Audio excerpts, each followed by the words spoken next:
Perfect, Victor. If we start on time, it'll be the first time I've been with Fabian that we did start on time. And that's on record. Hola a todos. Voy a dar el inicio en español. Sandy, I begin in Spanish. Hola a todos, bienvenidos a la 10ª semana de las entrevistas académicas de ACAS. En esta ocasión tenemos el honor de tener como invitada a Sandy Cockerham, que nos acompaña desde Estados Unidos. El host del día de hoy será Víctor Jiménez, quien está acá presente, profesor de la Academia Cervecera de Análisis Sensorial. Les pedimos, por favor, a todos que mantengan tanto su micrófono como su cámara apagadas. Así que, por favor, les pedimos, los invitamos a mantener su cámara apagada.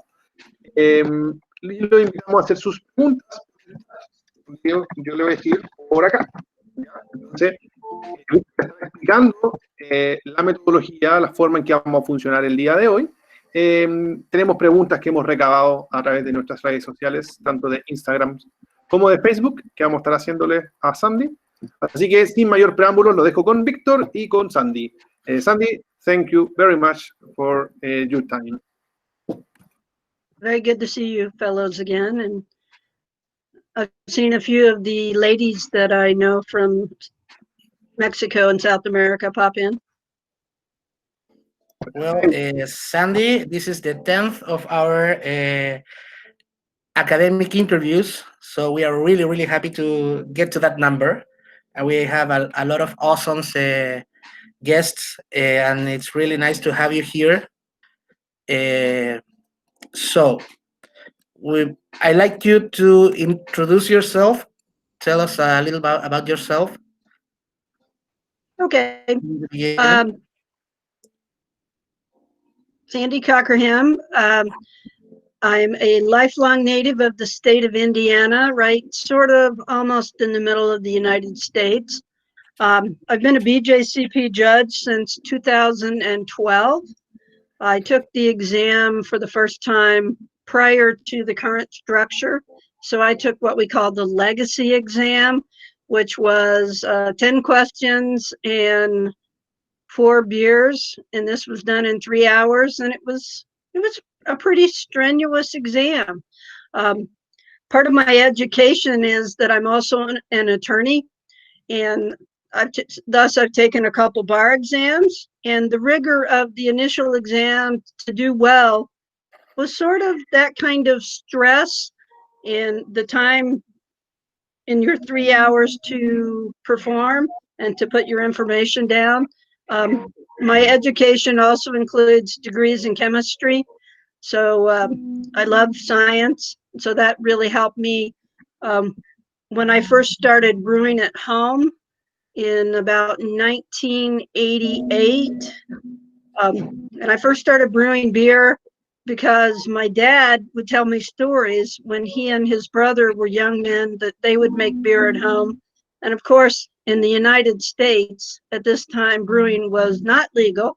No. It wasn't until 1976 that Jimmy Carter signed into law where states could then make it legal. And it was still a period of time, probably right before I started brewing, where it was legal here in Indiana. But when I took the exam way back when, I had taken a prep class, and I ended up taking it because I was at a beer tasting legal education event and ran into one of my homebrew club friends' wife. And she said, "Hey, we have this BJCP class. You should take it. You have a good palate." And I said, "I need a hobby." So I signed up and took it. The first time I took the exam, I scored with a composite score to barely go to national, although it took me 2 years of judging to get enough points to get there. Then after that, I started judging more, which is why many of you have seen me at different places over the years. Just like that. You told already about your first approach to the craft beer. Uh, do you make mead and cider also? I do, not terribly well, but I do make them. Yes, But and which one are your if I favorite? turn my computer on, Oh wow! honey's and different things, some plum puree and Pinot Noir stuff. So I do, but I'm Interesting. sometimes I'm kind of lazy. Oh yeah. Um, you said you told that you have some expertise in chemistry. So, how much do you think it help you to understand the nature of the fermentative process and how that does it work? You know, I'm not sure that my chemistry training helps me for fermentation as much, unless you really want to just get into the details of what are the chemicals being produced. But I worked for almost 36 years for a major pharmaceutical company, and my last 20 some years were as a cell and molecular biologist. So I did a lot of cell culture. So I learned about sanitation, proper feeding of cells, nutrition, and those type of things probably helped me more than anything. Learning how to transfer yeast or whatever you're putting in without contaminating that is a really big thing about brewing that we need to learn. And as a cell culturist, I also needed to ensure I put enough cells into the space so that very similar to your pitching rate of yeast, that you put enough of the live cells in there to do the job you need to do. Because if we didn't, we would stress those cells and you might impact the product that we would get in the laboratory. Well, we as brewers do the very same thing if we underpitch. It's just the same stuff, really. In you tell in your story about how do you get to the BJCP, but how did you get into the BJCP as an organization, not as a judge? Not as a judge. Well, I had been a national judge for several years, and I'm very fortunate that I'm in a fairly dense region with lots of competitions and lots of good judges. So up in Chicago, where I would judge a lot, the previous representative for the Midwest, Joe Formanek, lives up there. And then also I would judge over in Dayton and Columbus, Ohio quite a bit. And Gordon Strong lives over there. And I also judged down in Cincinnati. So we would all be in the same place at once. So you get to learn the people who are part of the organization. And as I continue to judge more and more and develop leadership skills as a judge, then at some point I decided that I would run for the representative spot.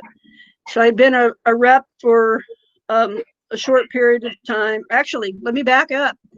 I became an assistant exam director, so an AD for a while. So those are the exam directors that are the step below the exam director, and they take the graders' work and look at that. They also grade it, and then they will evaluate the scores. And at that point in time, it was the RTP, and then they would send that to the exam director.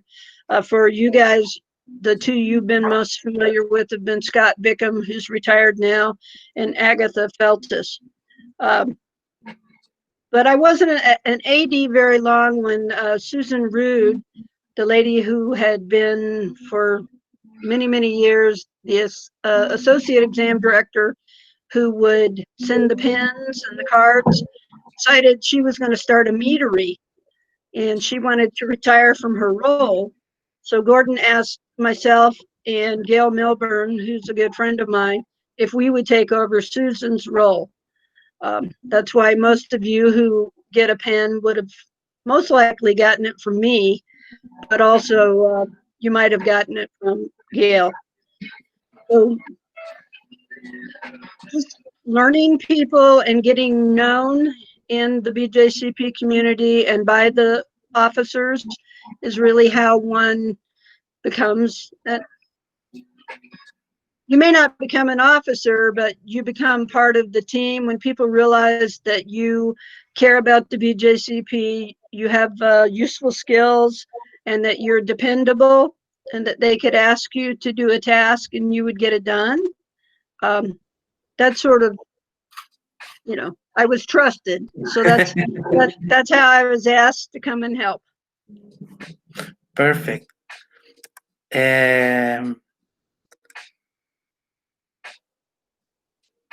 And your interest, you told that like a friend told you that you could take the BJCP exam, but why did it was appealing to you? It was like, okay, I'm going to try it, or it was something else? I knew that I had a palate that was able to discern a lot of things. I have very sensitive sense of smell, which makes some things hard to be around. And I'm such a fan of beer and brewing that I had already entered a couple competitions prior to this. I didn't know a lot about the BJCP at that time, but I decided I'll try it. It was more of a instantaneous thought that this is related to what I already enjoy. I'll try it, and if I don't like it, I won't stick with it. Obviously, I liked it. I can see that. Well, let me check the questions. All right, let's talk about the challenge or the difficulties about the when you are judging a beer, mead, or cider. For example, how do you manage to make an objective judging of this fermented? Well, we're trained to judge things based against the guidelines. So I like to say that's our measurement device, is that beer, mead, or cider should fit in this space that is defined. And yes, there is a little wobble. Guidelines aren't a rule of law or something that is life threatening or whatever, but generally a good beer is going to be within that guideline. And we study those to know where are we going to be. Well, that beer may have some deficiencies in the recipe. Perhaps they used some specialty grains that gave it too much of a character that takes it to the edge of that range for that beer. Or perhaps that beer has fermentation flaws. Maybe we can detect diacetyl or acetaldehyde or DMS. If it's a style that can have DMS, is it low enough that we're okay? Just like acetaldehyde, some of the lighter lagers, especially the American lagers, that little bit of fruitiness, green apple is part of the style. But if you're above that, then you as a judge are like, that's excessive. But that brings to mind another thing, which is every judge needs to know their palate and their sensitivities. For example, lately I've found that I've become really sensitive to acetaldehyde, and I've always been very sensitive to sulfur. So I need to converse with my co-judge to make sure if it's really bothering me that it is them, because I understand my personal sensitivity and I don't want to mark that person down too much for something that is within range. So that's what we are instruments, basically. So we need to know, drink a lot of different beers, drink beers with flaws and all that, and learn how we perceive. And I recently had an article where I was talking about having what I call my beer best friend, the person that we would get together, drink beer, talk about it, discuss it, and you learn sometimes there are parts of your palate that are great, super great, and some parts that are a little weak. Sometimes you can improve those, but sometimes that's just your physiology. And so that's why we always judge with at least two until you become a team. And so if there's something that you're too good at and you know that, then work with your partner to ensure that it's fair to the entrant. So those kind of things are what made me really like judging. Perfect. I have the problem with, for me, it's totally the opposite of you. I have really troubles with acetaldehyde. It's like I can detect it in cider, not in beer. I need that amount to feel it. When you I, talk about perceiving it, are you thinking like green apple? Because not everybody does. yes, I know. I perceive it like a little bit of cider, more like not the fresh apple, a cidery, but very low, and I feel the acidity in the tip of the tongue, and that's the way I feel it. But it usually has to be a little bit higher for me to detect it. I have a friend, a very master judge out of Cincinnati, fabulous brewer, and he always thought that he was blind to acetaldehyde until he used a kit to taste it, and he learned that he perceives it like fresh cut pumpkin or squash. Yeah, And there are people who perceive it more like latex paint. So I would advise you, when somebody gets a SIBO kit, to go through that and see if perhaps the way you perceive it is different, and so you just haven't put the words to describe what you're perceiving. I'm going to recheck that. I'm going to take that. Well, we know that you made a document about judge ethics. Uh, can you tell us a little bit about that? What's we have to take account of when we are judging in that term? Let's see, that was from 2014 from the Grand Rapids BJCP thing, and we're trying to expand upon that, but my team has kind of lapsed on that. But it's a lot of judge ethics is common sense, but it's also, if you know something about an entry, you should not be evaluating that. That's why we take care to ensure that people don't judge entries that they might be associated with the brewery. Those of you in South America who have judged at World Beer Cup, we fill out a form that says, are you affiliated with any breweries that might be entering? And so they want to ensure that they don't ever put you onto that. So judge ethics are putting yourself in a position that you are fair to the entries and fair to the other judges. You're also going to be fair to the people organizing the competition.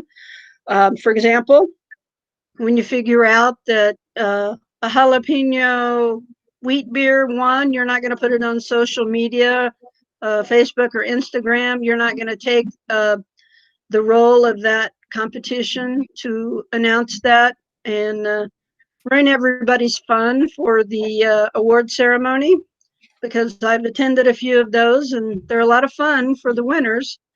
And yeah, while it's nice to know you won 2 hours before, it's not fair to the competition. We always, part of our judge ethics is we always want to ensure that we don't in advance. I'm very careful about this. I don't usually tell people what I'm going to be judging, because there'll be somebody who is careless and they'll say, oh, well, I have an IPA or I have this. As a judge, I don't want to know anything. I'll have friends and they start to say something and I'm like, if you have something in this competition, I don't want to know. Because as a judge, I want to be as blind to the entries so that I can be as neutral and fair. And yes, I can evaluate a friend's beer. I'm often pretty hard on them, but I want there to be no doubt that I was as fair, and I want all judges to be that way as well. Try to not learn about entries. Try to be fair. Try to judge by the guidelines. Part of our ethics, also, your comments should be good. They should not have things that are cruel. Our role as judges is to encourage people to do better. So think of a way, if somebody has a really bad flaw, think of a way to just basically state what the flaw is and give them ideas how they could make it better, but also realize that we don't always know exactly what they did. So in our comments, we have to be careful and say, if you did this type of thing, ensure that either you oxygenated enough or watch your sanitation, the types of things that can be useful. Another thing, that if it's something where there could be many causes, advise the person to read about the causes and controls of that flaw, and then see where in their process that has occurred. And it never hurts to encourage people to ensure that if they're not, that they take really good notes, because as a laboratory person for almost, well, over 3.5 decades, we were we were taught to put our information in our notebook and to be very clear, so that if you fell off the face of the earth, that somebody could come in and repeat what you did. Well, you as a brewer should do the same type of record keeping, so that if, say, you had a valve stick and you couldn't get things chilled down as well, and it either positively or negatively affected your beer based on your own tasting and what judges said, then you know whether that recirculation was a good thing or a bad thing. So it's taking what you know about your product or your entry and what the judges say and your own perceptions, and putting those together to say what works and what doesn't. And so that's why I think judges ethically don't want to tell people to do things that makes them look like a fool. Like, say you're judging a homebrew competition and the person used extract, and you tell them how to change their grain or their crush, then you look foolish. So you can't judge in such a way to say that. Now, in professional entries, it's rare to have a brewery that uses extract. It can happen, but almost everybody is whole grain. So you can change your feedback a little bit to go for that. But, unless you were there at the brewery that day, you don't always know exactly what the person did. Exactly. So you do your best ethically to give advice that makes sense, or if it's really hard, just tell them what to look up. We have a question about that. For example, what happened or what you should do if you think you know the sample that you are tasting right in that moment. You should step away. You should do what?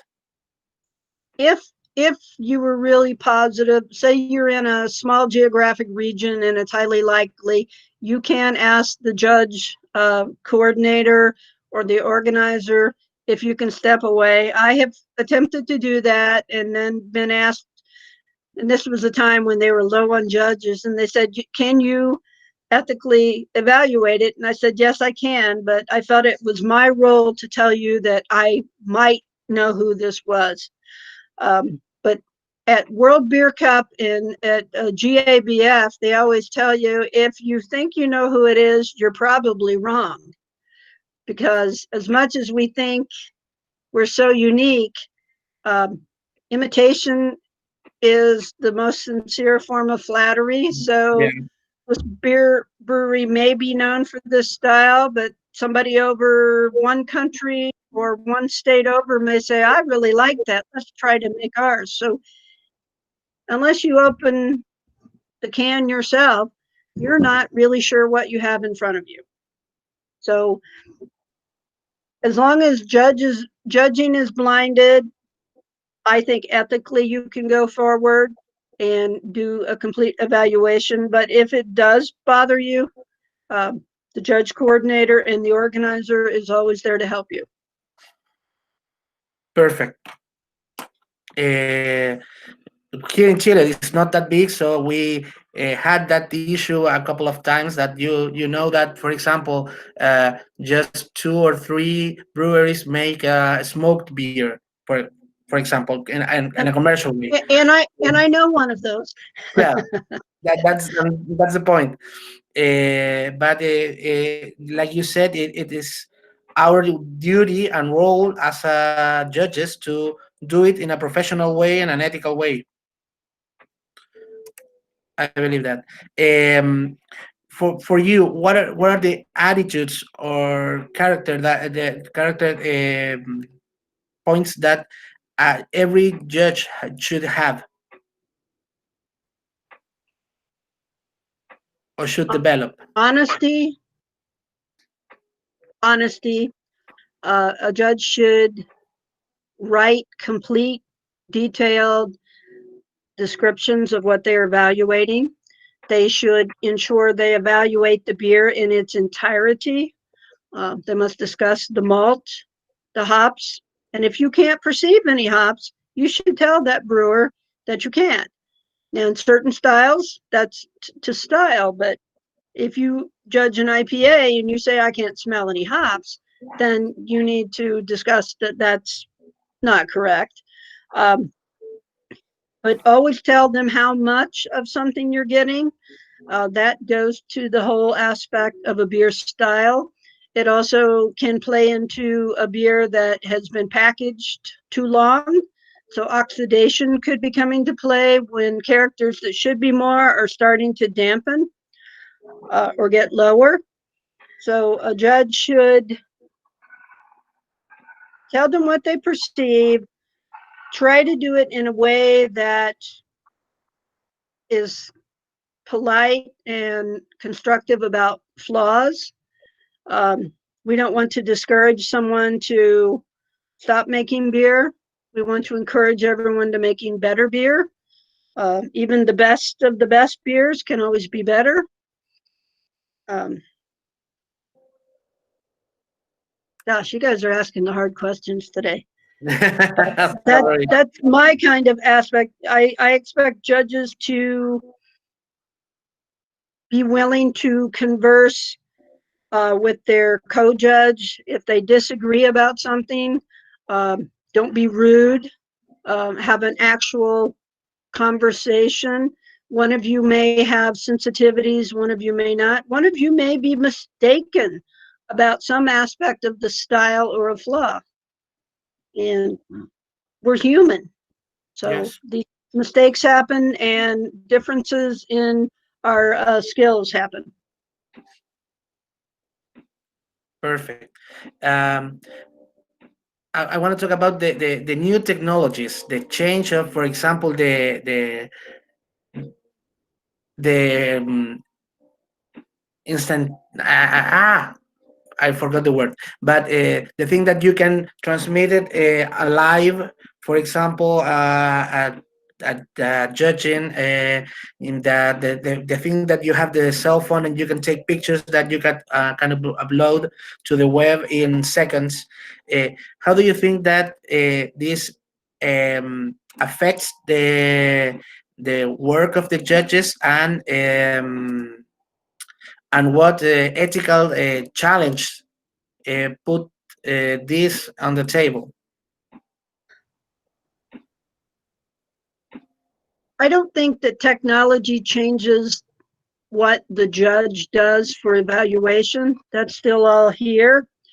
It does change perhaps the way that you either write it or you're typing in. I do have some concerns about competitions that are all electronic, in that we must ensure the infrastructure is there for that. You can test that type of thing in a small judge group, but if you're at the Colorado Convention Center and you have 5 rooms of judges and 280 or whatever judges, if the database, the server can't handle that much input, then that becomes sort of an Achilles heel for the competition.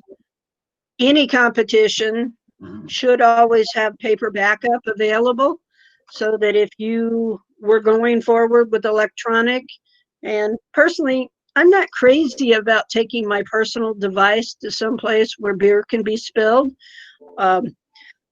In professional competitions and the competitions I've judged in Mexico, Peru, and Ecuador, they bring the entries out to you usually, or the steward pours them for you. But I've been the victim of too many gushers, so I really would not want my laptop or my iPad to be destroyed by that. I was judging one time in Ohio, and we were judging cider. This is for the National Homebrew Competition, and we had a petulant cider. So those of you who judge cider or mead know that petulant is not still, it's not sparkling, it's somewhere in between, and it's usually just not much bubbles at all. And we opened this petulant cider, and it hit the ceiling, and the ceiling is like way high up there. Soaked my sweatshirt, cider dripping off the person across from me. I grab the bottle as it's shooting out, and I turn around and I spray another person on the back.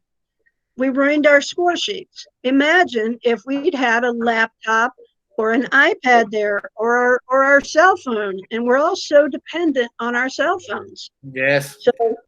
So if you're going to have electronic judging, I advise the sample not be opened right there at the table. So that's a big thing, is spillage, damage to electronics. I've judged with electronic judging at Auto Rojo twice, and it works well. I'm faster with paper. I'm not the best typist, but some people who type a lot, they can really write a lot more. So it's a plus or minus for me. I like that the entrants get something that's printed, so we don't have to worry about poor judge handwriting. So I think that's a plus. That's a plus, of course. Because I've gotten score sheets back for beers I've entered, and I'm like, what in the heck did they say? And then when I tried to email them, it took me like 4 times to figure out what their email address even was. That's why it's pretty common in the United States at competitions for us to make a judge label, and we give to those people. So if we can't read their score sheet, we can figure out who it was. At least. Excellent. And I can scan it and send them to them like, okay, what are you talking about here? Can we converse about this? Also, that brings another point, because as a judge, with your information on that score sheet, once in a while, someone will contact you. And they may be polite and they may not, but as a representative of the BJCP, which all BJCP judges are, try to have a civil and constructive conversation. That's a healthy comment. Let's talk about a little bit of the BJCP as a program. I know that you are like a recent in between member, but can you tell us about a little bit of the history of the BJCP for the people that maybe don't know where we start? I might be a little spotty, but the BJCP has been in existence over 30 years. I'm going to say I think that it may have started around 1985. A gentleman in New England by the name of Pat Baker was very strong in that original thing. And I know for a while there was a collaboration between the Home Beer and Wine Trade Association that it was somehow involved with the AHA. And then I get a little spotty on that because all that history is shown on our website. But eventually the BJCP stepped away as a standalone organization. And as those who've been around for a bit know that a number of years ago, we had a past president treasurer who embezzled a large sum of money away from us. That was very bad for us. And so now we tend to take our fiduciary duty very strong. We used to have a treasurer that was the person who did the books, who was a rep, but then that person did not win election again. So that person became a financial director. And then the treasurer, which is a rep, looks at the books every month. They're also sent to myself and Gordon so that we ensure that ethically our money is taken care of, our money, your money, as members of the BJCP, so that we can keep this organization funded, so that the pens keep coming and that the organization is still there for you. But please go back to the exams. The initial exams, way back in the day, there were only a couple people who graded them, but there weren't very many people taking these exams. So as the number of people taking exams grew, the organization grew internally with graders to be able to take care of this. Sometime around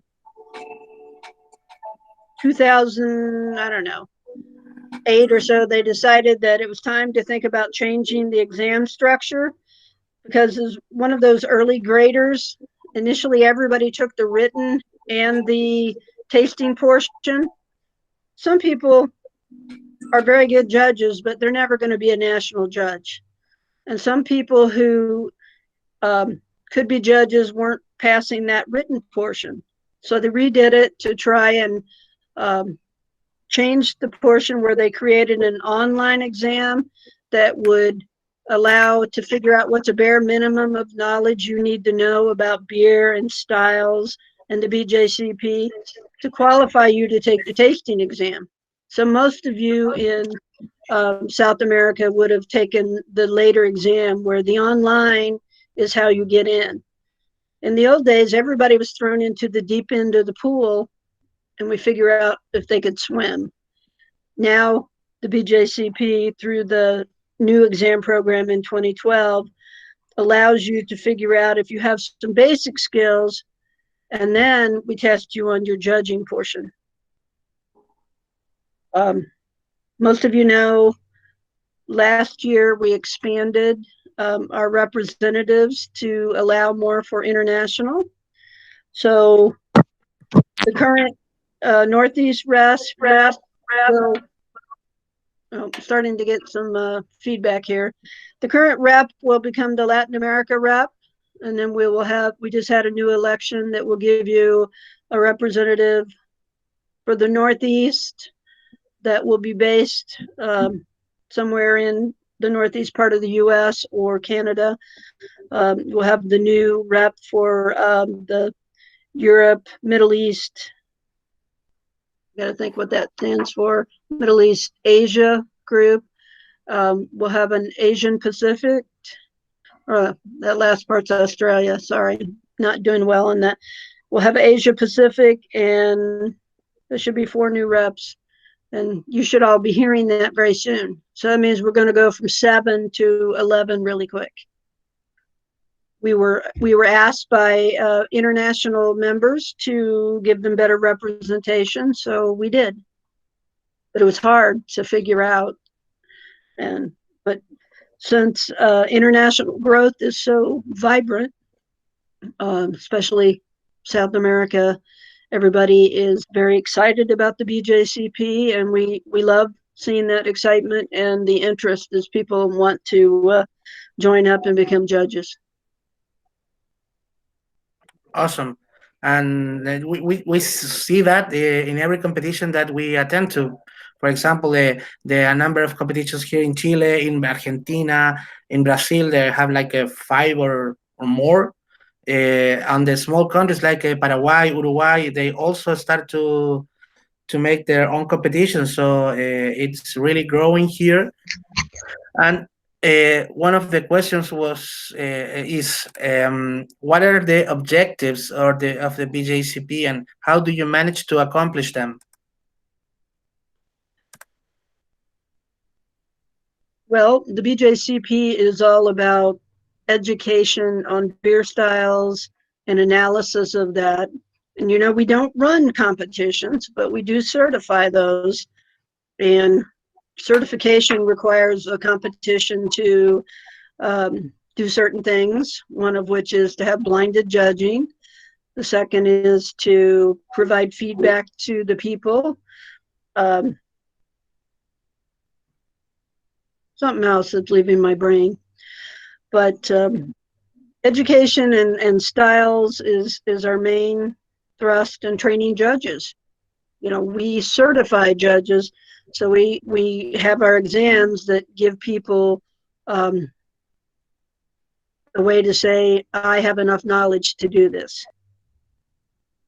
Perfect. And this is a question that my students ask me a lot. For example, you have the Cicerone certification, you have the Domens beer sommeliers, and most people ask what does give me as a, I don't know, as a person to have this BJCP certification of judge. What's the difference between a judge and a sommelier, for example, and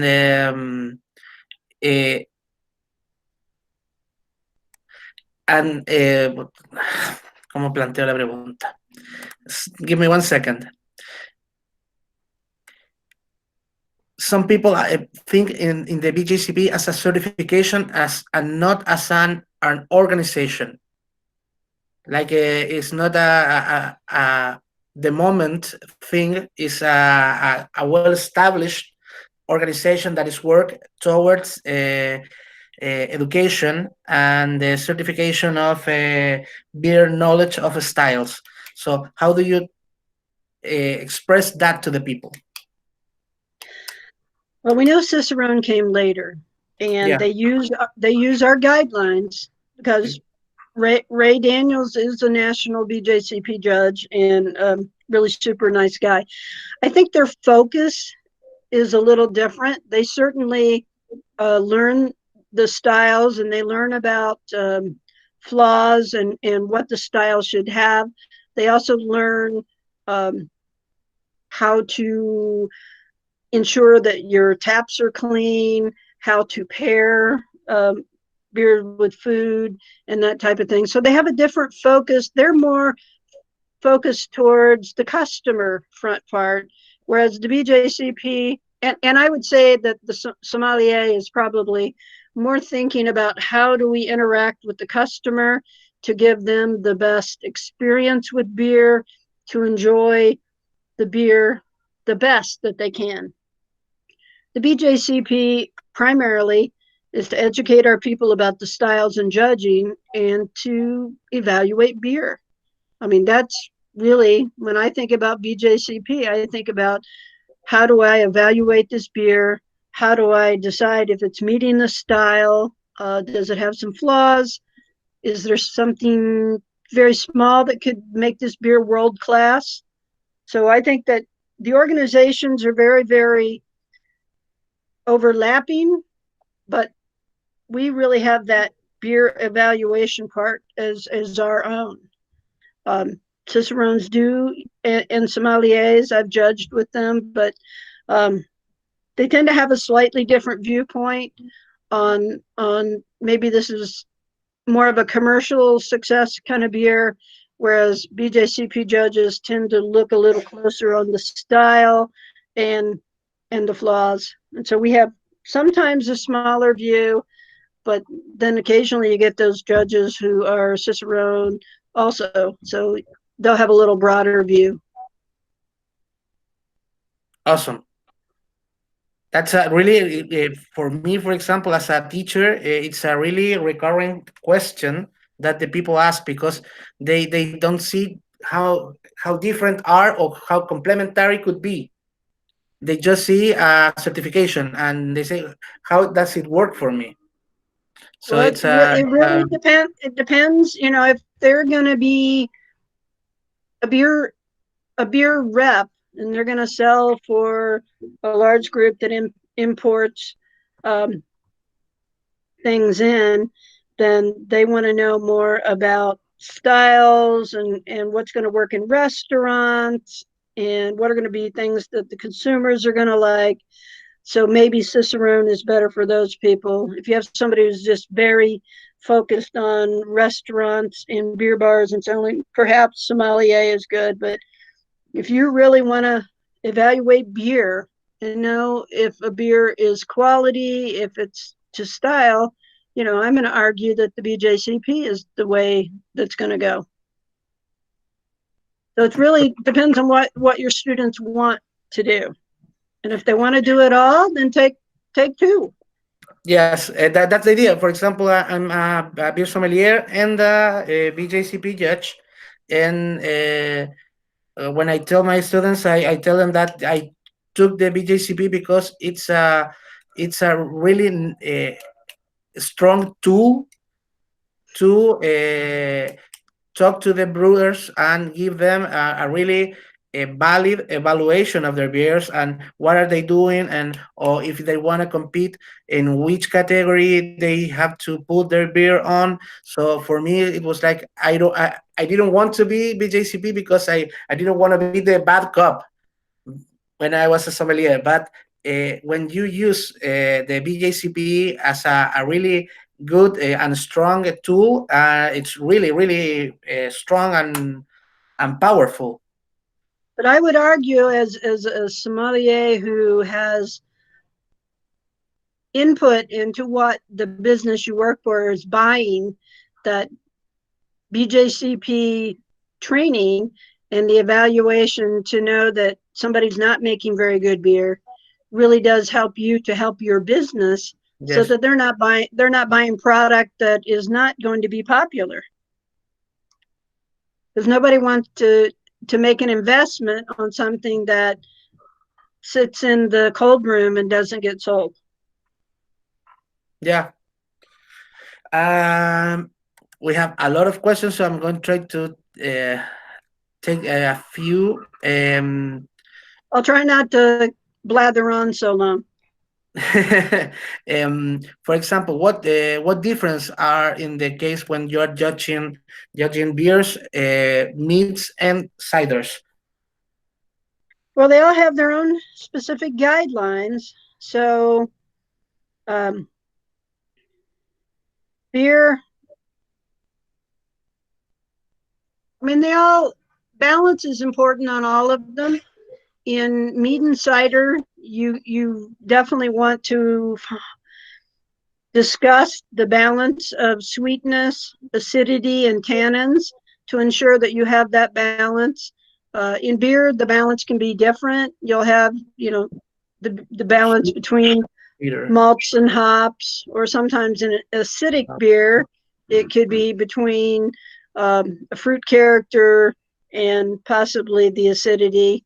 But so beer is sort of a little more complex, but the others are still have their own complexity. But I really say that the thing that mead and cider have together is that sweet tannic acidity balance. Yeah. Uh,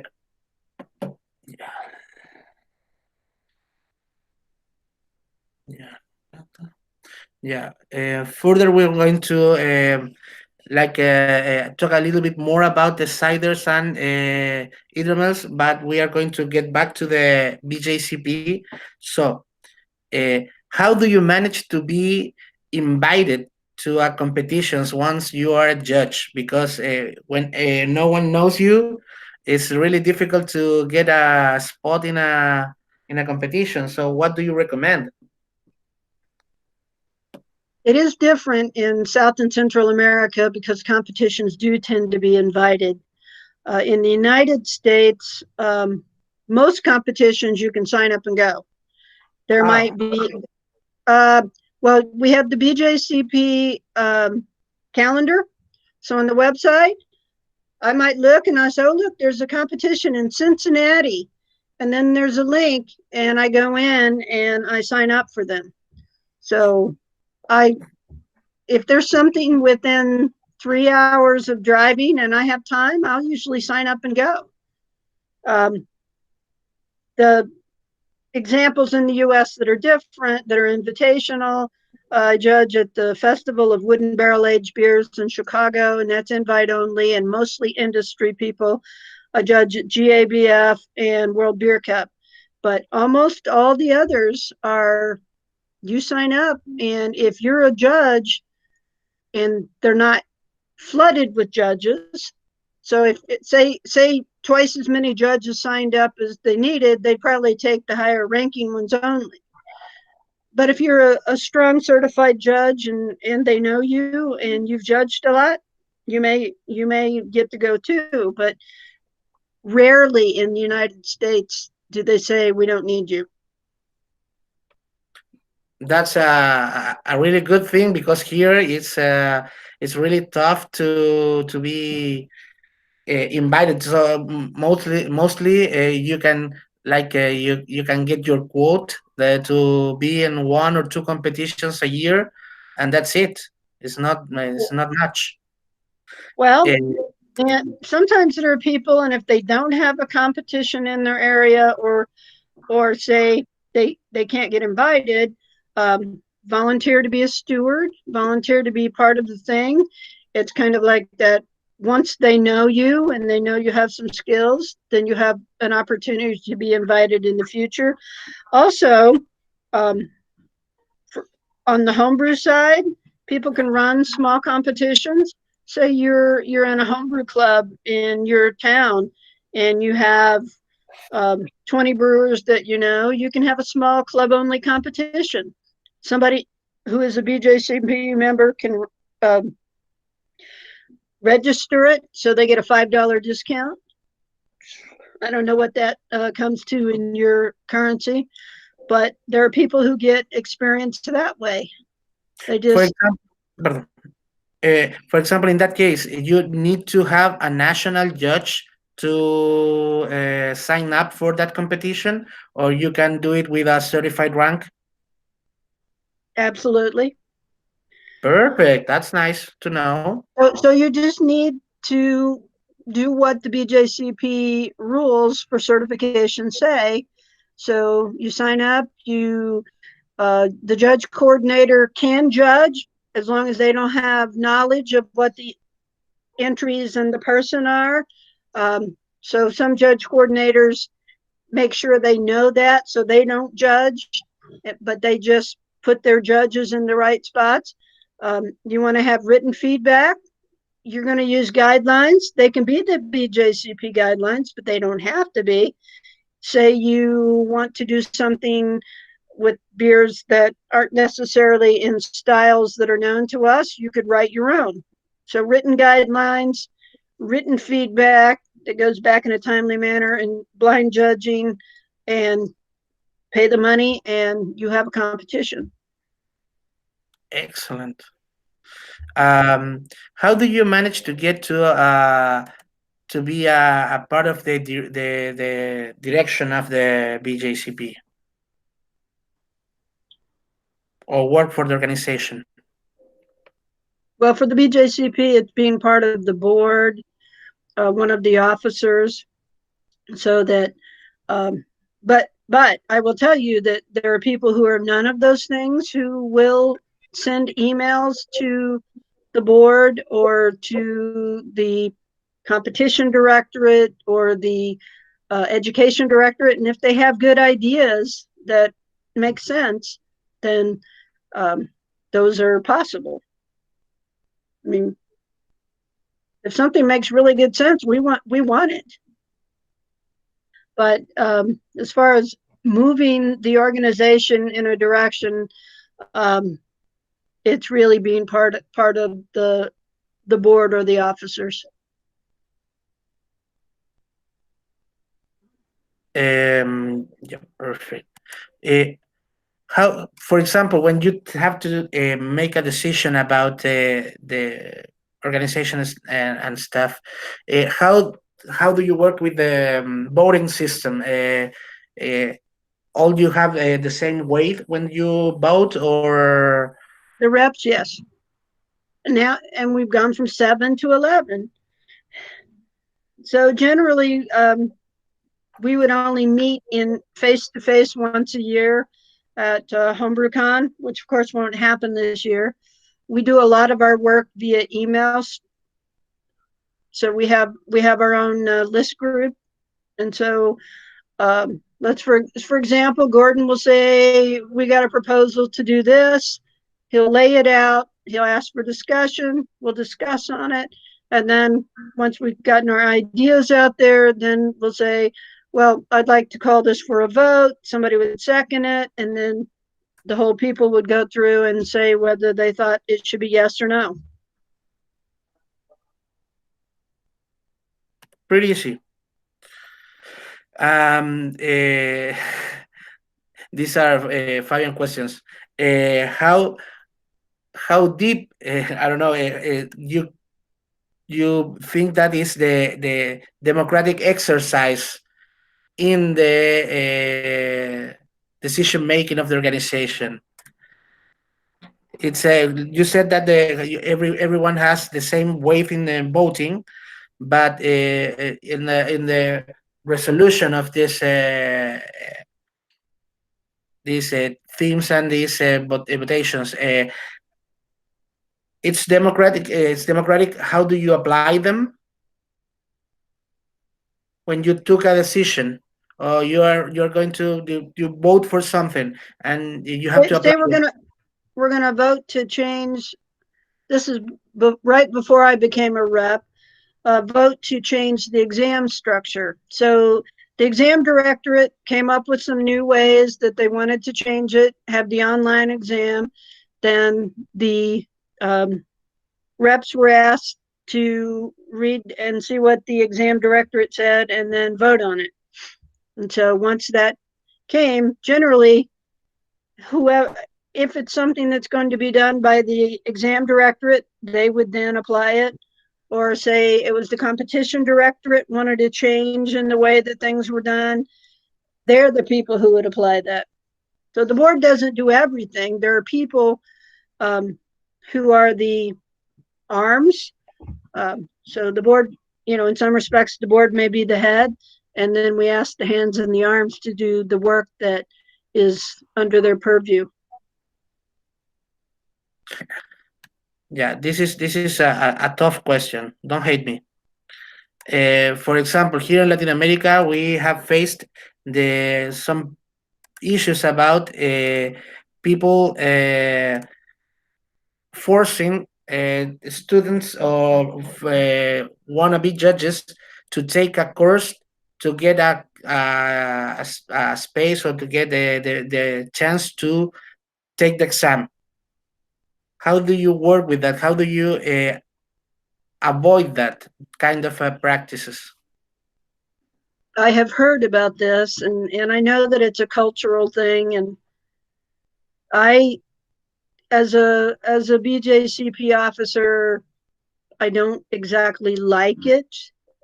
I wish that there could be something a little more fair to allow people to come in. I mean, I understand both ways, but that sort of goes out from under us if they make people pay for a spot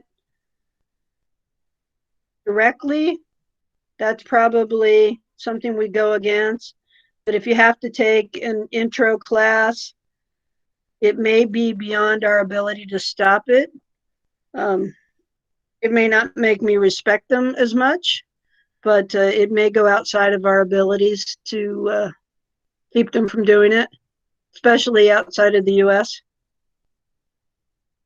But I'm going to talk because I witnesses that kind of practices. So, for example, in that case, if you have I don't know, a mail from several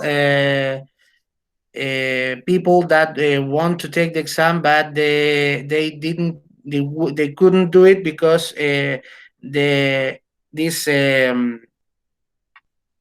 this chance was only given to the people that make that course with that institution. Uh, can you, I don't know, not give the chance to that institution to be able to take exams as a punishment, because it's really unfair. I heard about friends of mine that had to go to Argentina or Peru to get the chance to make their own exams, just because these spots were saved to people that paid for them, but not paid for the exam, or they paid directly to the organizer, o sea, the people that organize the exam. So it's not a pretty thing to see. I will discuss this, and I think that you probably also should ask your rep to bring this before the board and see if we can decide on a resolution. But I will tell you another thing is sign up for another exam. Especially if you can tell Sarah Bridegroom, the managing exam director, that, hey, we would like to give another exam in our area. Yes, we know that so-and-so has an exam, but they run this through this course that you have to pay for, and we want to have a more open ability for people who don't want to pay for more to come in and take an exam. So there's nothing to stop you.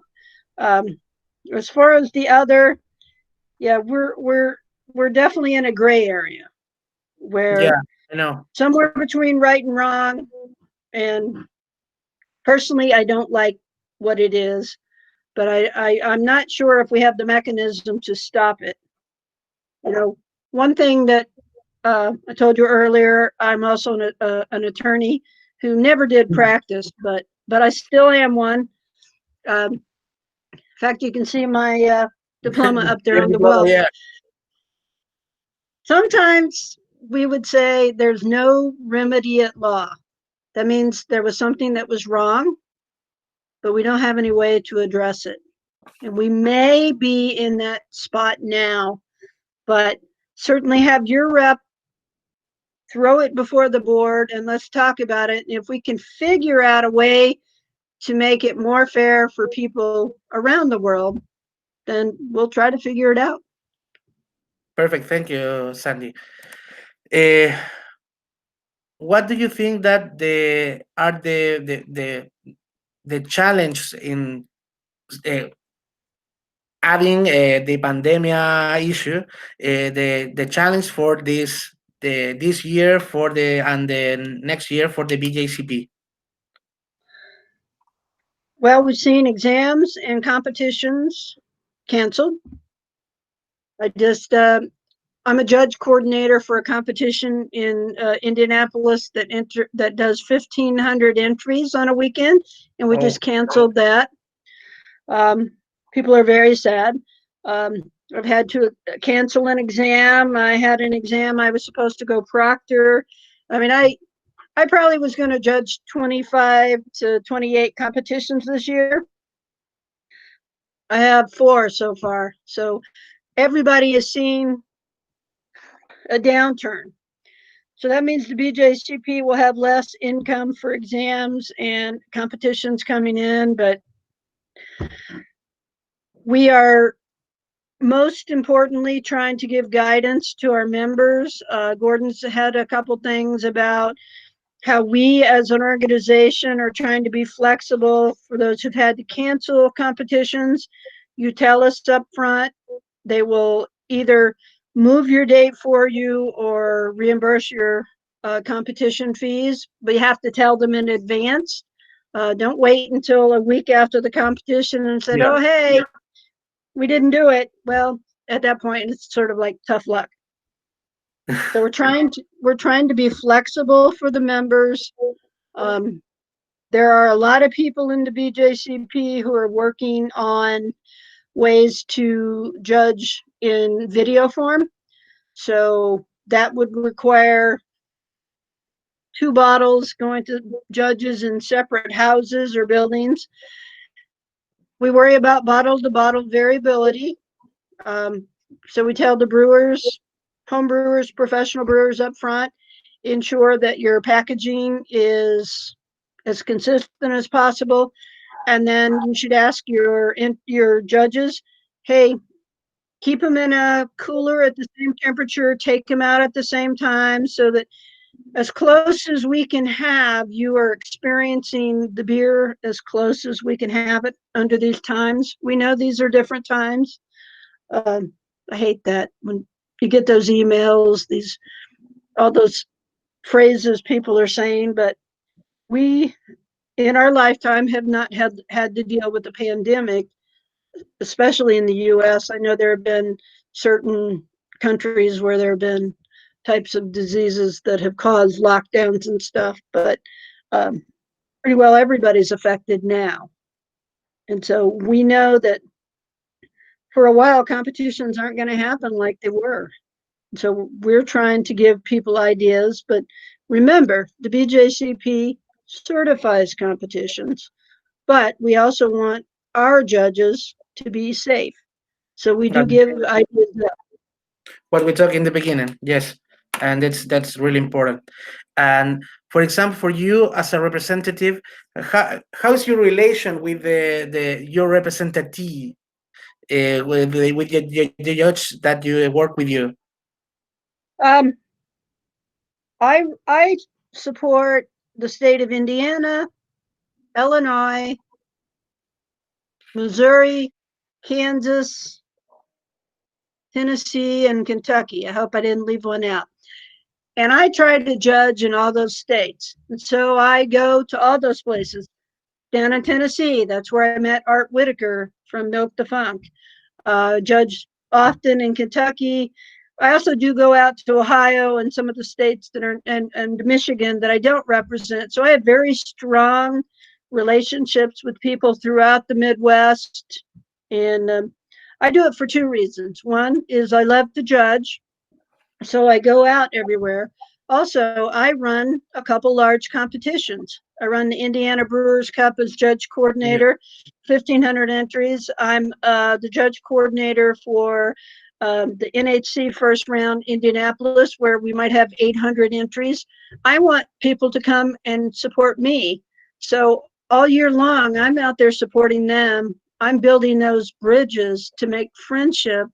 I'll get emails as a rep, because I have a rep email, Midwest _ whatever, and people will write me and say, how do I do a competition? So I'll send them documentation as to how it works. But also, if I know a judge in their area, especially either a knowledgeable certified or a national judge, I'll say, oh, hey, so-and-so, can you help this person? They want to do this, and we want them to do it well. We want to ensure they run a good competition and all that stuff. So I try to be a facilitator between the people in my region. Awesome. So let's talk about the other stuff besides beer. So, the first is beer, but for example, how difficult was to make this division that is it's changed over the years of the different styles. Oh, the guidelines. Yes. I wasn't part of the guidelines grouping. And let me say before I go too deep, the guidelines are for you to use, but for judging, as competition organizers, you can put them together however you like. Those are just sort of their guidelines. So if you have a competition and you don't get enough German Pilsners and enough Czech Pilsners to have their own categories, you can put things together. Sometimes in smaller competitions in the Midwest, I see some very creative categories. And those are what the judges will use to award the medals. As far as the other, I'm not as in tune with what were the decisions for doing that, but I know that part of what changes things, there are two drivers: what are homebrewers making and what are commercially being made. And sometimes I'm not sure who's the dog and who's wagging the dog, because they sort of flex. We certainly in the United States have seen the big influx of the hazy IPAs. And so we have a provisional style for the New England IPA. It hasn't fully entered into the guidelines yet, and thus it doesn't show up on the guidelines PDF that you can download. And I want to discuss about getting that on that, because I think there at least should be a page on the back of that to make it easy for people when they're doing competitions. I think it's a blend of beer judging and where the industry is and what's being made. It's hard to describe, but it was like, how do we change it to make judging more efficient, and that what is being entered now, we have a guideline for. So that's why you saw the American wild ales and the different Brett type of beers popping up.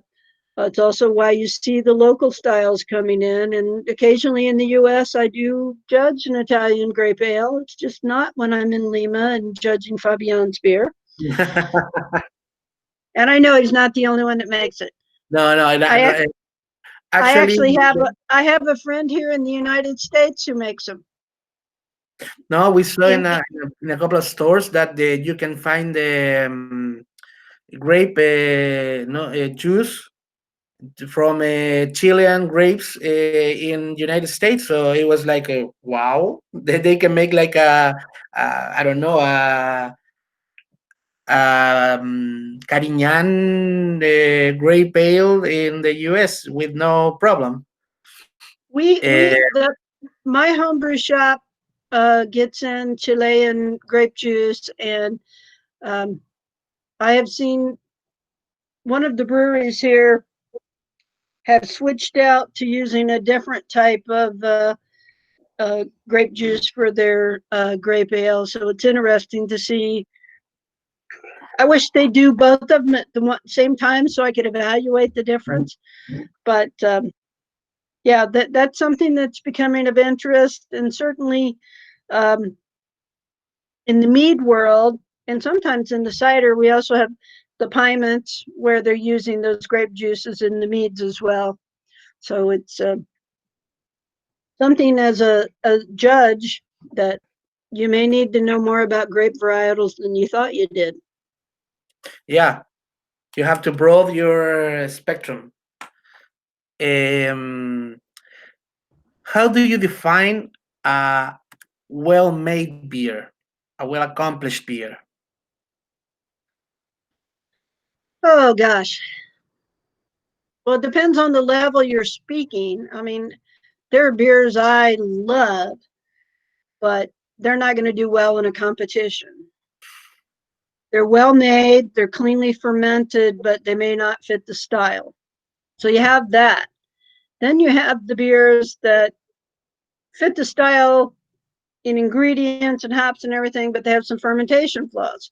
So for me, if you really want to talk about the quintessential well-made beer that nails it, they're properly fermented, they've got the proper ingredients, and here's the ones that rise to the top. It all comes together that it's just like, oh wow. And you know when you get that kind of beer and you drink it and you're like, dang, I want another one.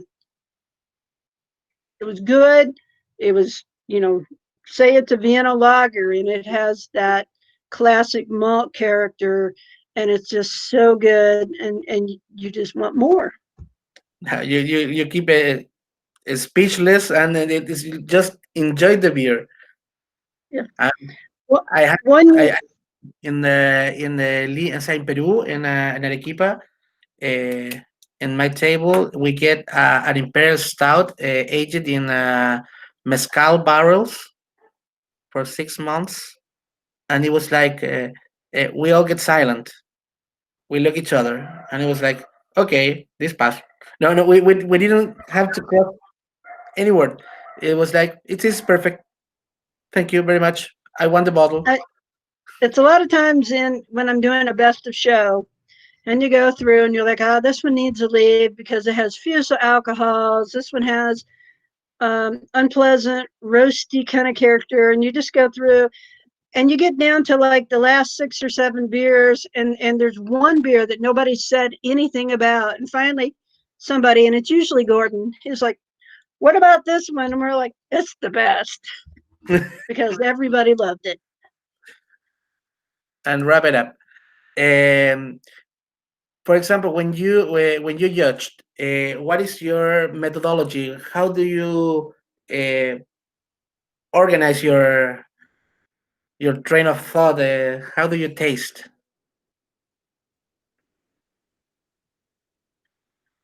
I try to cover this. I mean, I will do an initial smell of a beer, but I try to cover it to try and contain and maximize aromas. And I'll quickly do an evaluation of the appearance, especially before the head falls. And then I just start going through and I tell people when I'm teaching them or when I'm talking after as a proctor is that I go through and I evaluate it like the score sheet says. I mean, yeah, I may notice the malt or the hops first, or if you especially have an estery thing, but I'm going to go through and check out all the parts of that beer, and I'm going to try to say, oh gosh, how much of this am I getting? And I go through and just check it out. Did I miss part of that? But I want to ensure that the score sheet is very complete. I want to ensure that the person who reads it knows what I perceived. And I try to have some encouragement, but I tend to be more of a blunt judge that I'll just say, oh, hey, I got this. I don't say it cruelly, but I will say I got acetaldehyde. It was like at a medium level. It was too much for the style. And I just try to tell people the truth. Perfect. When you organized a group of judges, a table, what is your criteria to select the judges of that table? Well, usually when I'm doing this, it's a big bunch of people. So I have a lot of moving parts. For me,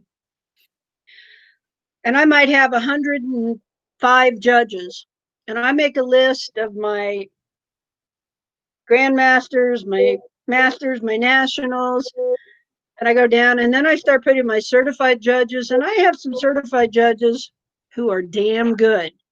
They just don't have that in behind their name, and I know I can trust these people. And then you get down to the people who are recognized, and some of them are very good judges. They just don't take tests well or whatever. And then you have people who are provisional, maybe apprentice. They didn't pass the judge exam, but they judge a lot.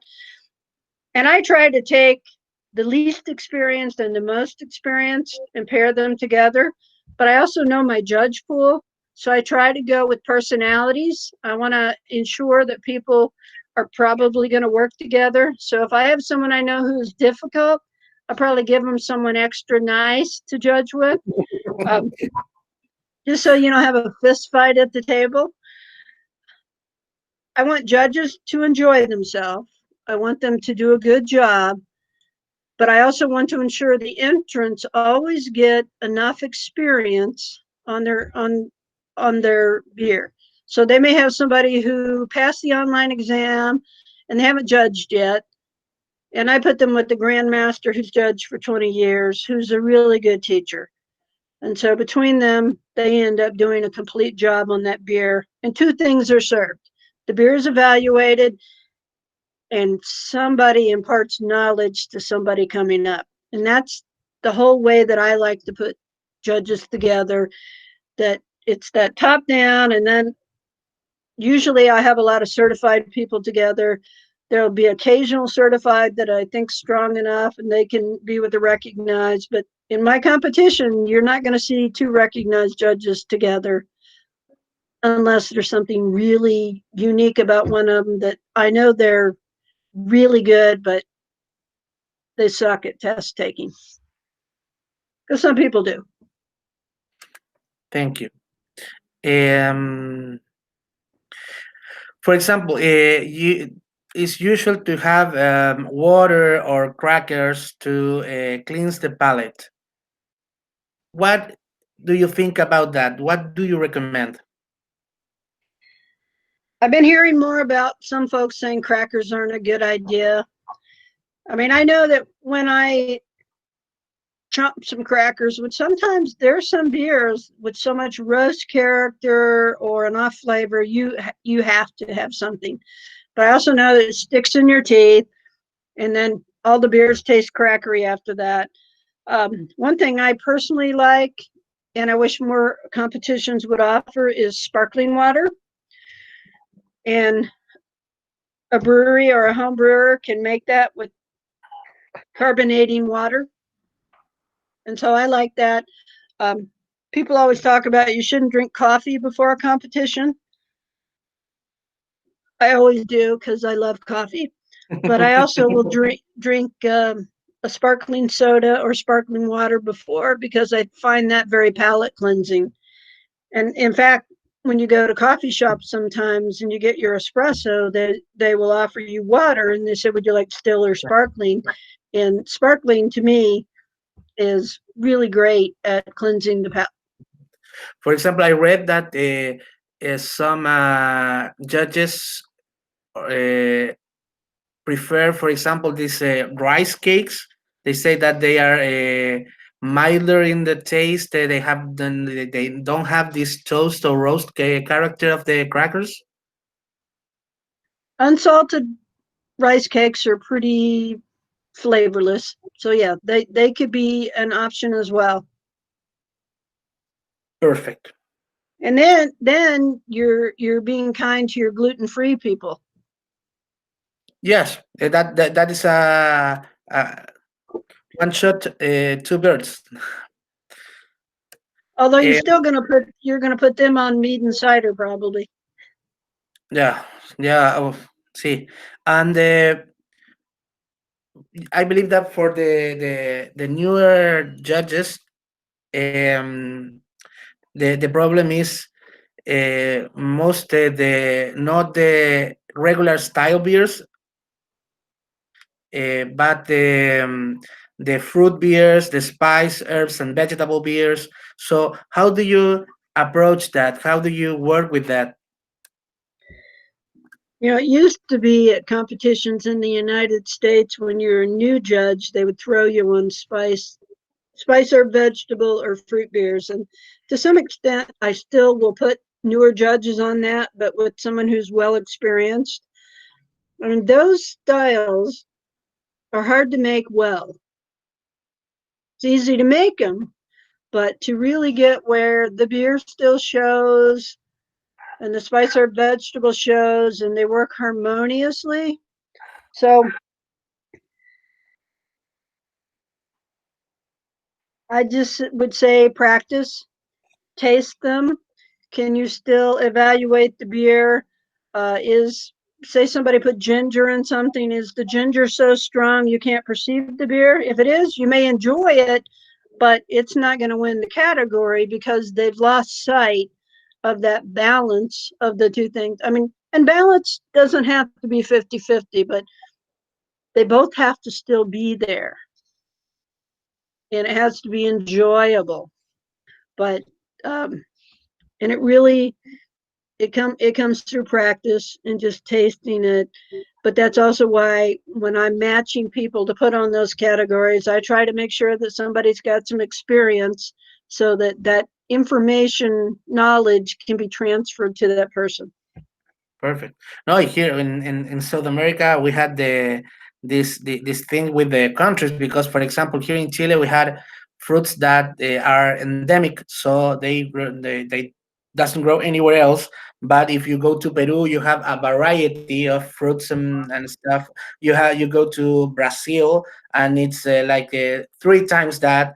So Well, when the first time I judged in Lima, I had to ask, learn more from the people about maracuya because it's so different in its acidity than what we're used to back home. So you just listen, yeah, I'm the grandmaster, but the person on the other side of the table knew a hell of a lot more than me. So it's like, as a judge, if the other person truly knows more than you, listen and learn.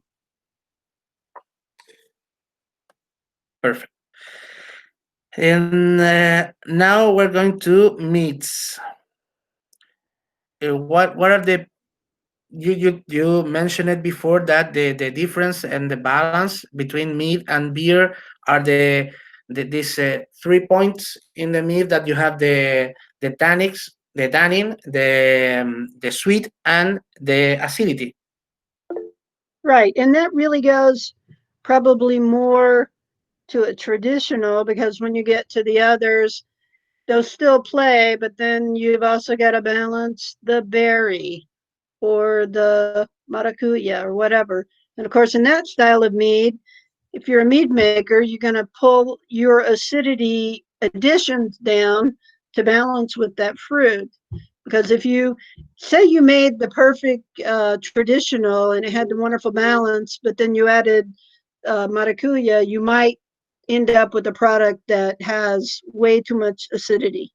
And occasionally I would run into that. So it some people say it's harder to make a good traditional, but then also to get the balance right of a bunch of additions is also hard.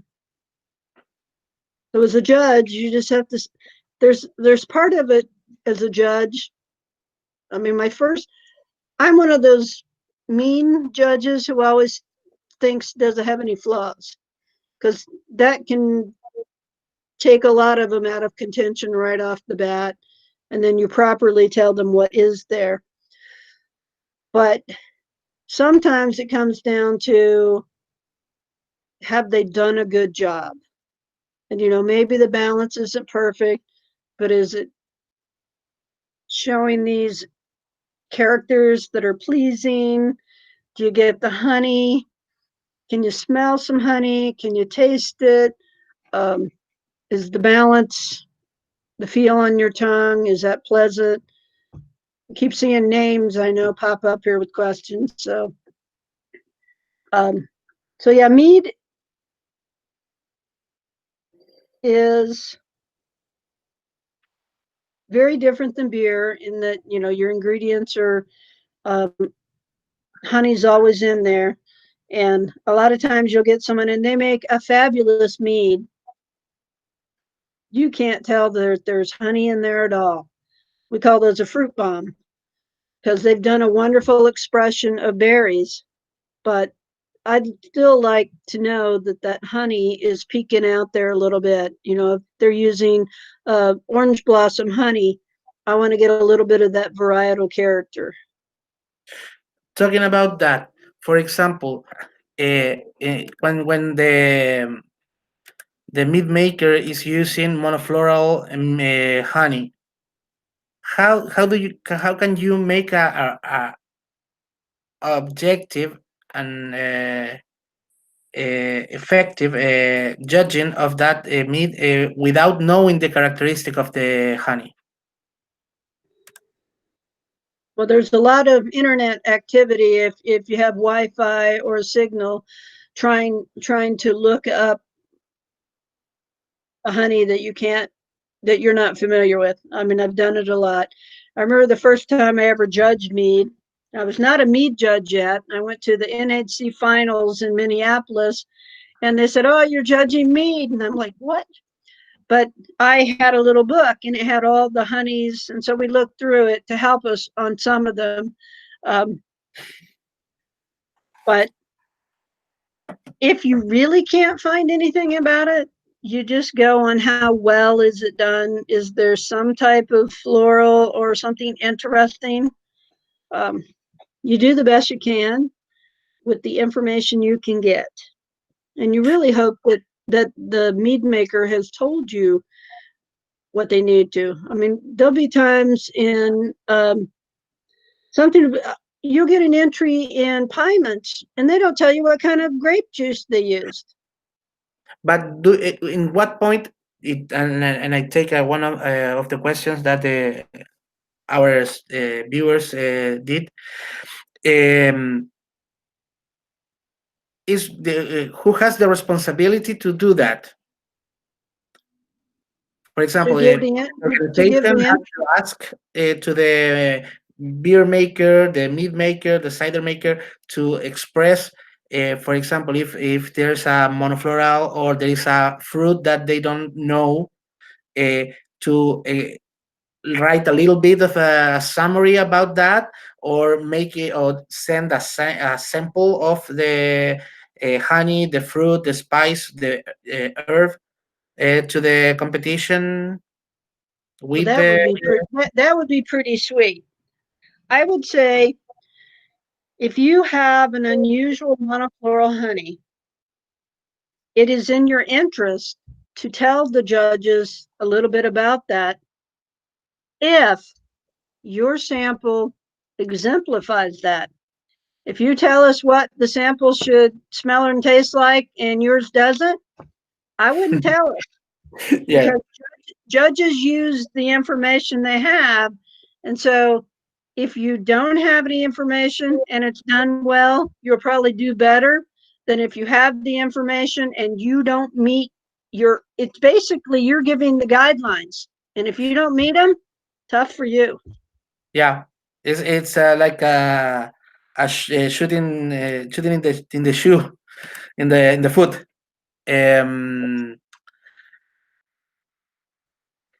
For example, here we have a lot of meats that they have a high alcohol percentage. How do you keep it fresh, keep it drinkable?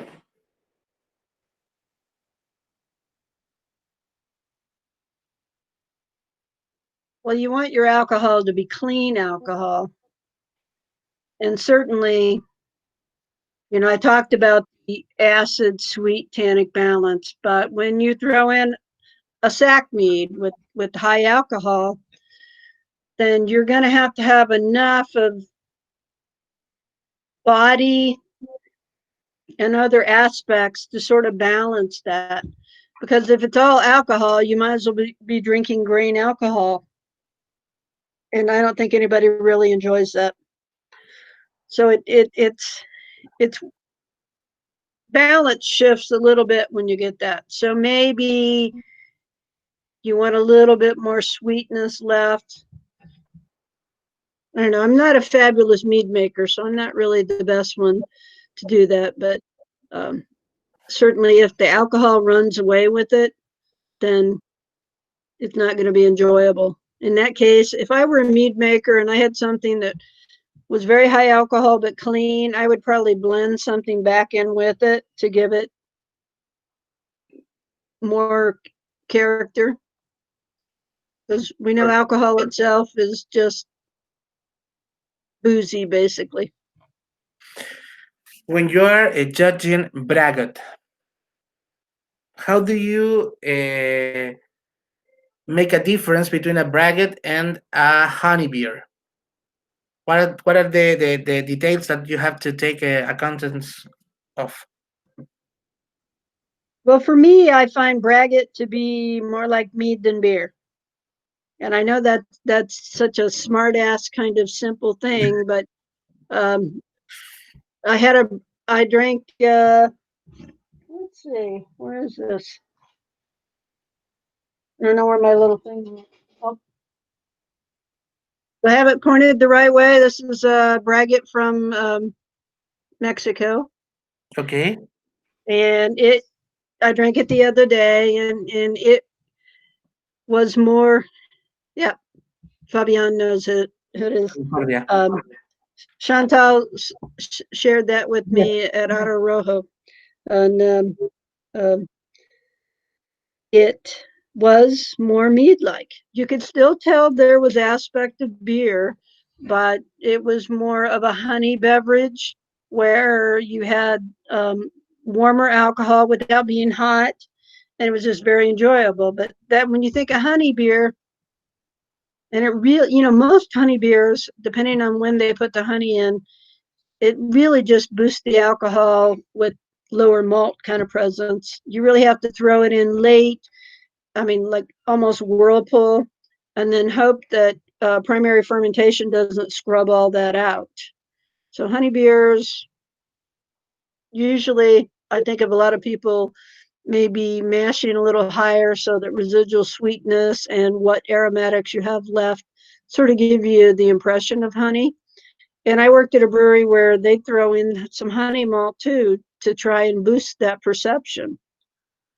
But a braggot, to me, it's a mead, but it has some beer character. Yeah, perfect. And let's talk a little bit about cider.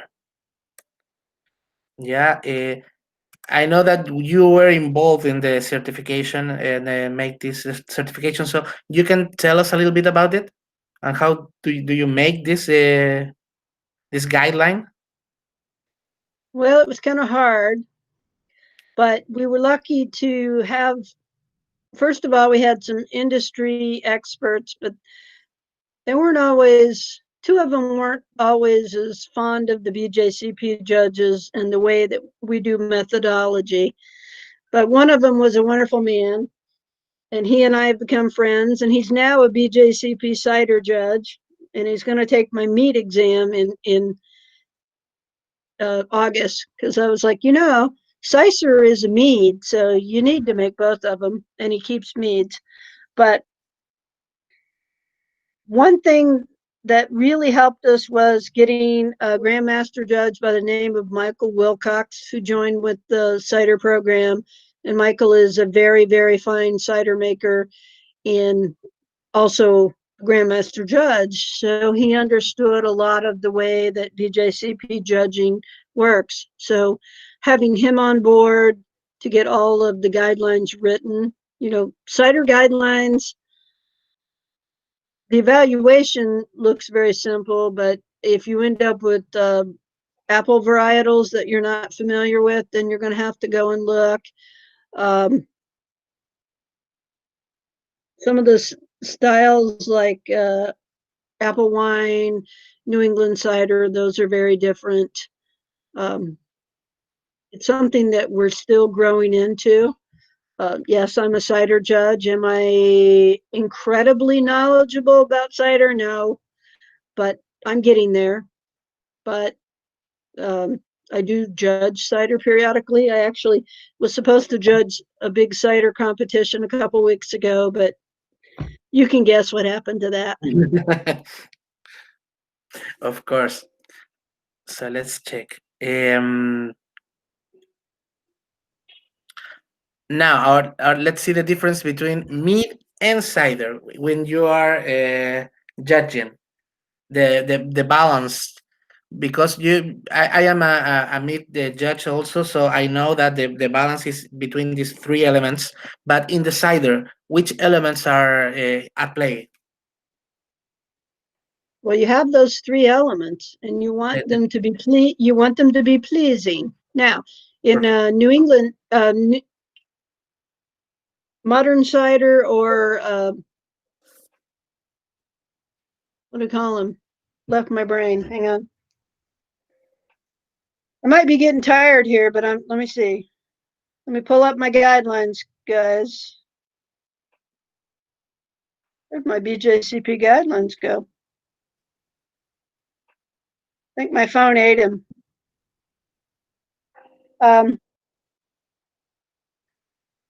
Category 1A and 1B, 1C. New World Cider. Thank you, Fabian.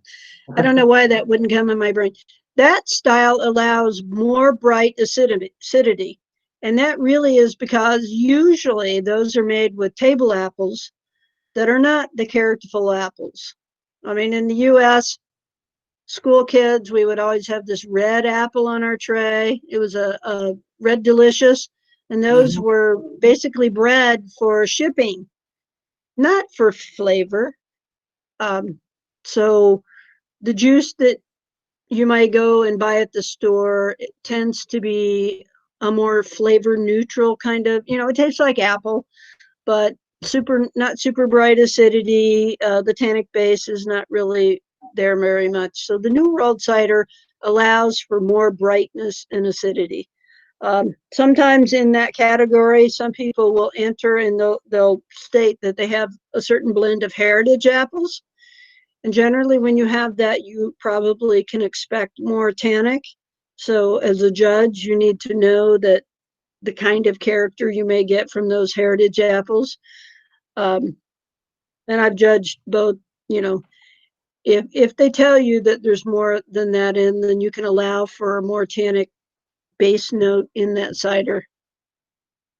But generally go by the guidelines, and if you're judging a New England cider and you don't have any adjunct sugar character, now granted they could use white sugar, which wouldn't give you much, which is not really a smart competition idea in my opinion, but it better be clean fermentation. There needs to be something else there, either raisin or some oak. But generally, the better examples of New England cider have all those classic, like a brown sugar adjunct character, some kind of raisin notes, a little bit of wood, and it just makes this package that comes together. And when the judge gets it, they know it. Just know it. For example, here, why you take the decision of not split the beer and the cider and take it as a one category, or no? Wait a minute. What about splitting the beer and the cider? The beer,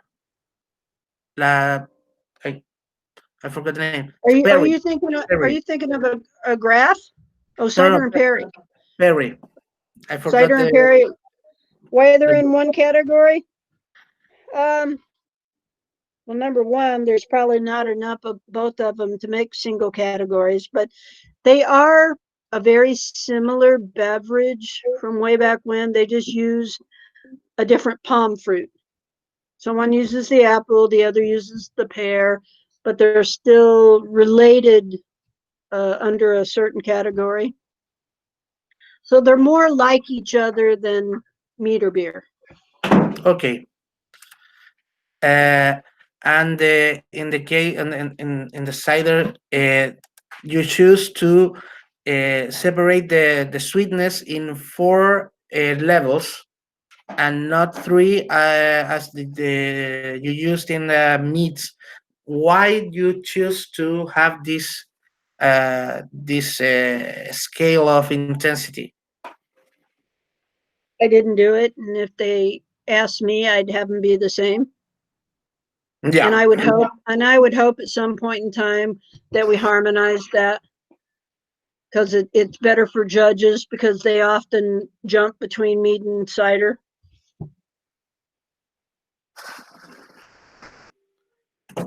Yeah. And for the finals, what is your opinion of hard seltzers? I have never tasted one. Me too. No Now, opinion. some people enjoy them if they're cleanly fermented and it's an enjoyable, crisp beverage. More power to you. But do I think the BJCP will ever judge them? I don't see a guideline. However, if you have a competition and you write some guidelines of how you want hard seltzer to be judged, that can be a valid entry category. You Okay. just got to have guidelines. Yeah, you have to have it. You're not going to get them from us, but that doesn't mean you can't write them. Perfect. What is your opinion about kombucha? I'm kind of scared to try it. I want to, but I haven't tried it. Kombucha made well. Actually, the closest I came to kombucha was one time I drank a beer, judged the beer at a competition where the person had mixed fruit puree, kombucha, and a wheat beer, and just made a delightful beverage or beer that they carbonated and served at a competition. And it took best of show because it was wonderful. Kombucha itself, again, I don't at this point in time see the BJCP heading into that direction for judging. But again, there are competitions who have written guidelines and kombucha is judged. And so if you want to add that to your competition, go for it, but write it up and make sure you have people who are knowledgeable who do that. Perfect. But taking that, the BJCP are considering, I don't know, in the next 3 or 4 years to add some of these new fermented and guidelines. I have heard no things at the higher levels about those. Now, I'm not on the guidelines committee. I would think that if somebody was really interested in having those go into the guidelines in the future, and that I would say write up a good guidelines and send them in to the committee. And, on the guidelines, it tells you who that committee is and you can send to them. But that's a portion of the BJCP I'm not really in tune with. I have enough irons in the fire. I can't be on all the committees. That's a lot. I have a question that one of the viewers did, but it's about judging. What can you do when you have a really, really, really slow judge? How do you manage to speed up things? Well, there is a reason we have queued judging now. You gently try to push them as much as you can. I mean, some people are really slow. Don't let them converse about their dog or their new car or whatever. Keep them on task. Don't be mean, because that's not going to get you anywhere. And if they can't do it, make sure the judge coordinator knows that. I mean, I've been in that situation, and you can only push somebody so fast. But you also have to ensure that you don't add to that. Ask them about their favorite hobbies or whatever. Keep them on the beer or the mead or the cider. Focus. Perfect. That was the last question. I know that we extend a little bit. I saw some exam question come through. I saw an exam question. Let's see.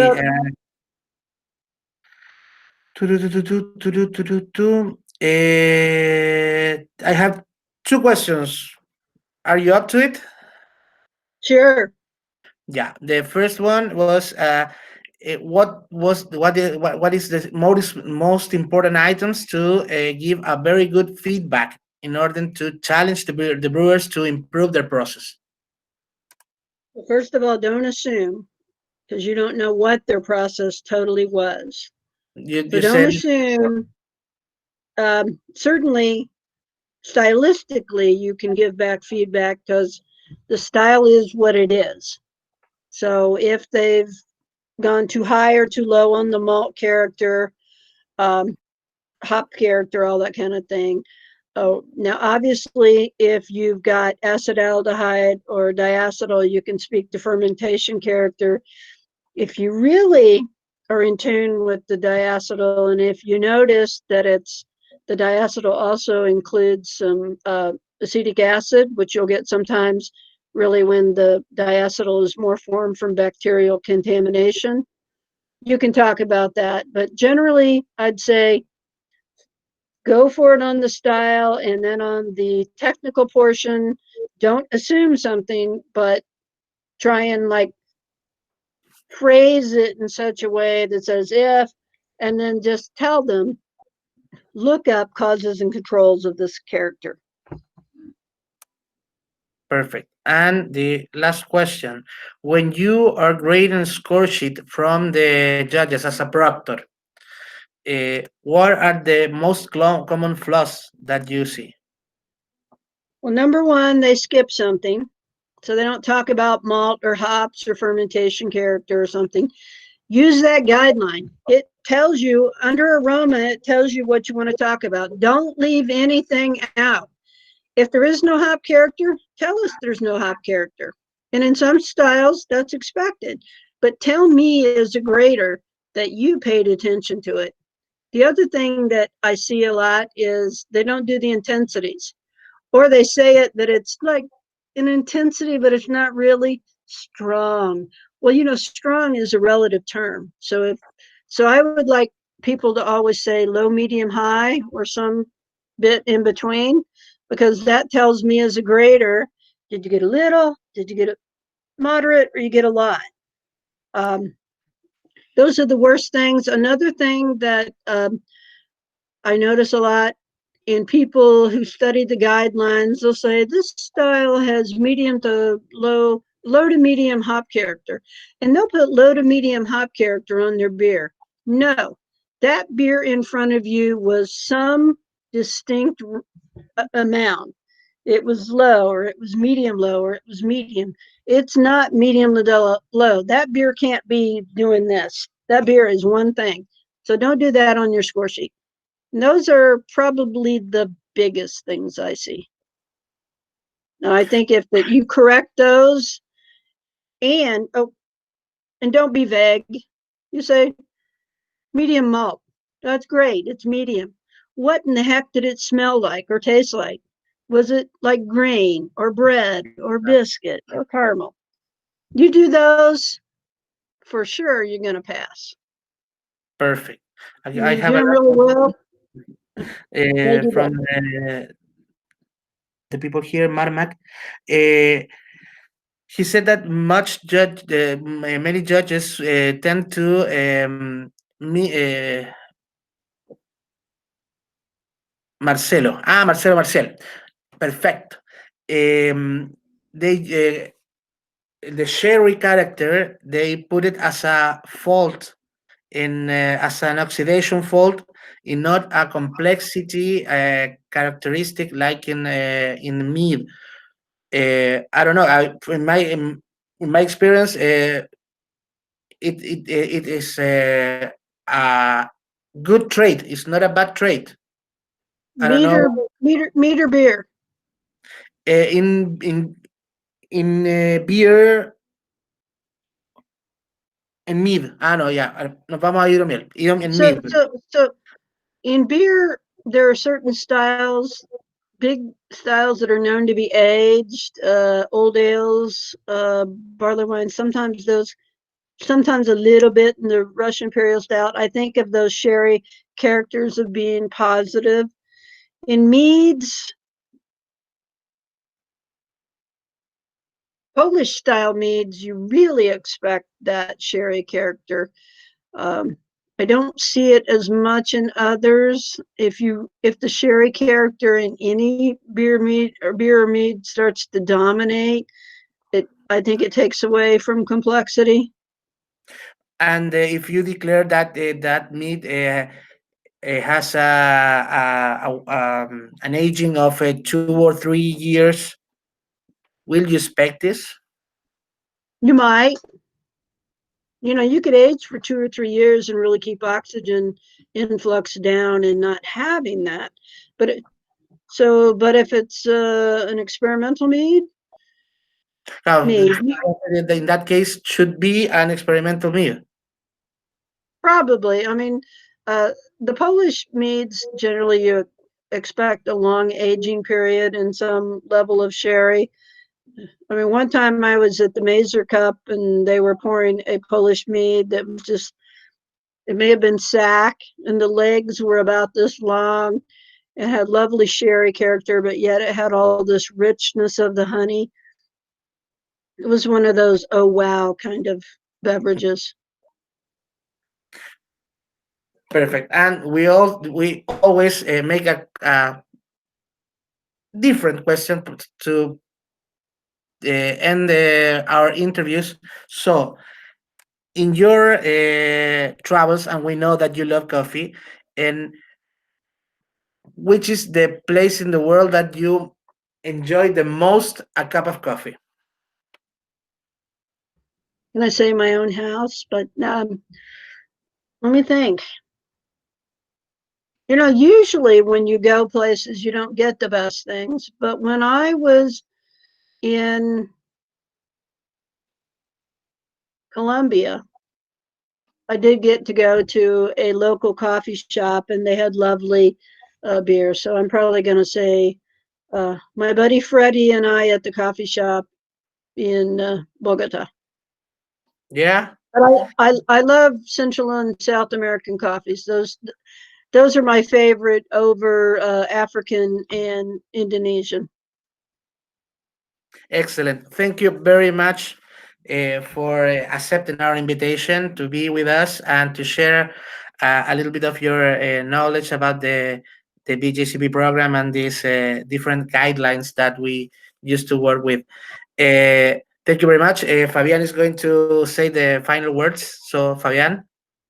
Well, I hope I get to see you all again in person soon. That's the idea. Hopefully. Me too, Sandy. Bueno, chicos, muchas gracias a todos por su asistencia a la entrevista académica del día de hoy. Los dejamos invitados a seguirnos en Instagram y Facebook. Nos pueden buscar por acas.beer en Instagram y acas.chile, acas.perú, acas.bolivia, acas.ecuador, acas.colombia o acas.república Dominicana, según corresponde el caso en Facebook. Les contamos además que esta entrevista académica está siendo grabada y será subida en 2 semanas más, probablemente, a YouTube. Nos pueden buscar en el canal, que es ACAS TV. Así que muchísimas gracias a todos por su presencia. Muchas gracias a Víctor por haber sido el host del día de hoy. Muchas gracias, Sandy. Y nos vemos la próxima semana en una nueva entrevista académica. Sandy, thank you very much for your time, for meet in this interview. And see you soon. See you soon. Thank you. Thank you. Very much. Bye-bye. Bye-bye.